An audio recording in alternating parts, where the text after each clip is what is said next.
AGT Live 24/7. This is AGT Live 24/7.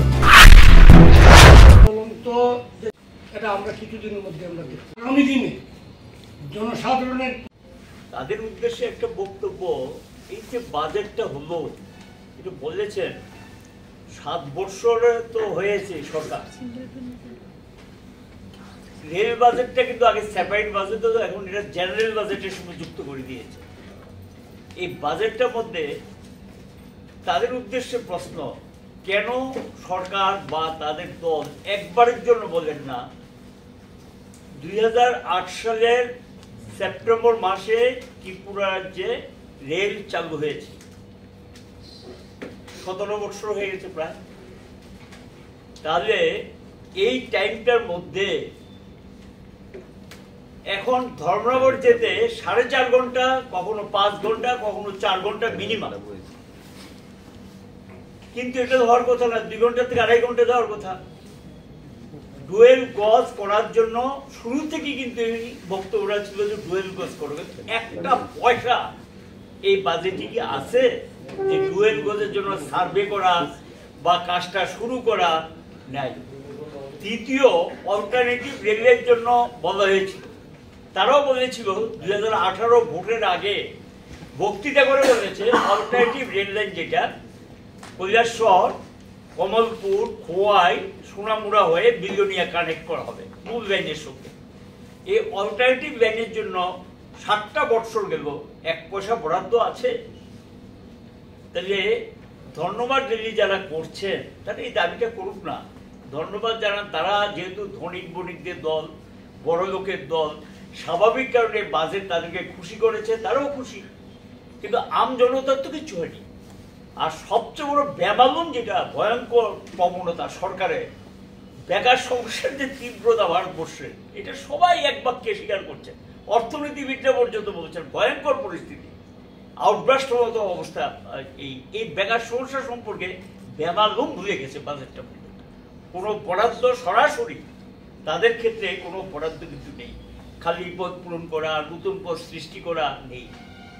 আমরা শুনছিলেন যে পিএসইউগুলো বাজেটের সবচেয়ে ঘাটতি পূরণের জায়গা ছিল পিএসইউগুলো, public sector undertaking. Lakh lakh crore টাকা, 9টা সংস্থা ছিল যেগুলি নবরত্ন বলা হতো, লক্ষ লক্ষ কোটি টাকা ডিভিডেন্ড দিতে। এগুলি তো মোটামুটি এখন তামাদি হয়ে যাচ্ছে।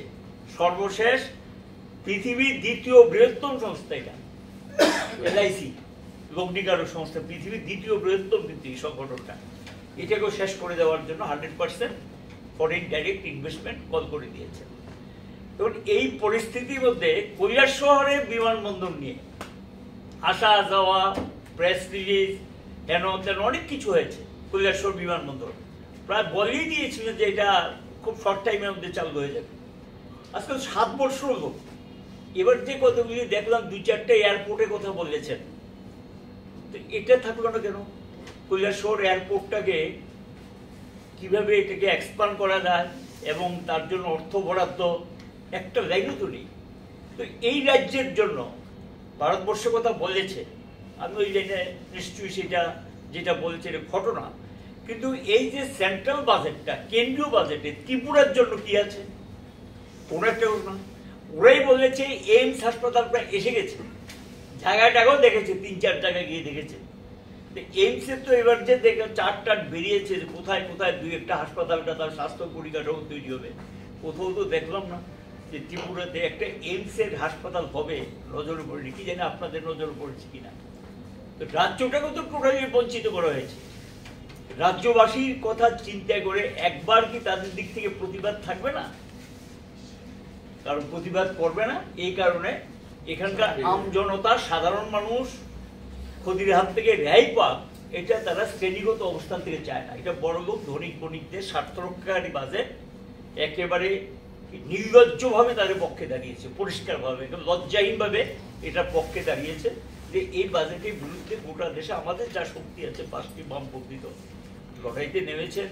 আমরা প্রতিবাদ করছি আমজনতার পক্ষ থেকে, ব্যাপক সমর্থন আমরা পাচ্ছি। সরকার এখন তার দৃষ্টিভঙ্গি পরিবর্তন করবে কিনা সেটা তাদের উপর নির্ভর করে, কিন্তু মানুষকে সচেতনভাবে যদি এগিয়ে না আসে এবং এইটা আরেকটা জিনিস হবে যেটা তৈরি থাকুক। পকেট তো প্রতিদিনই কাটছে, 100 টাকার জিনিস কিনলে 24 টাকা, 28 টাকা, 18 টাকা, 118 টাকা দিতে হয়, 124, 128 টাকা দিতে হয় জিএসটি না। এখন কিন্তু কাউন্সিলে ডেট করছে, ওই যে ঘাটতি, আমজনতা পকেট কাটার জন্য আবার প্রস্তুতি নিচ্ছে এবং সেখানে আবারও পকেট কাটার জন্য প্রস্তুতি নিচ্ছে, ঘাটতিটা পূরণ করার জন্য। বড় লোকদের দিয়ে দিয়েছেন, সাধারণ মানুষের পকেট কাটার জন্য তৈরি হচ্ছে।